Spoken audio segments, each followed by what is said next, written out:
Today I'm going to be discussing the transition from level 0 to level 1 on Van Hayel levels of geometric thought.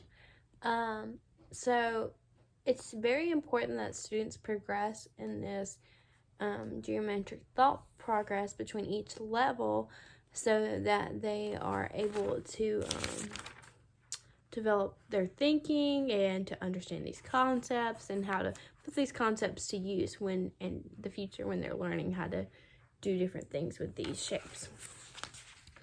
So students, if they're at level 0, they can visualize the shapes. They can identify this is a rectangle. These are all rectangles. They all look the same. But then at level 1 is the properties. They want to say, these all have 4 congruent sides, so this is a square. You want them to be able to name properties like that. But sometimes that can be difficult for students because students may not see that. They may just hear a bunch of different facts coming in and may not understand how this is actually translating to the shape that's in front of them.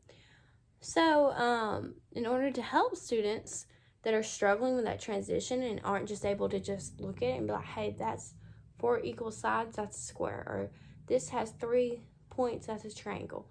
If they're not able to just see those properties by looking at it, I would make sure I would probably do this anyways, but I would take the time, pull like a small group section, and I would have different manipulatives of different size square, triangles, rectangles, all the shapes, and I would have them.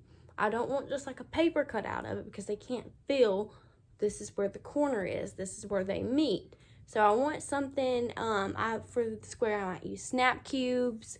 For the triangle I might do like pop cleaners twisted together where they can feel where they meet. So I would come up with a bunch of different manipulatives and I would go over the properties, but as I was going over the properties, I would have them feel it. And once they are able to feel it, then they can start to see, okay, that's why this property goes with the shape. That's why a triangle has 3 sides and not 4. I can feel that this is 3 sides because sometimes their number sense isn't always fully developed as it should have been in the previous year. So, you know, how are they going to visualize that these two things connect if they're not super strong in their number sense? So that's why I think if I gave the students manipulatives where they can actually feel where they meet and feel like the corner, or this is where the 2 lines meet, and things like that, they will be able to make those important identification of the properties that they need to.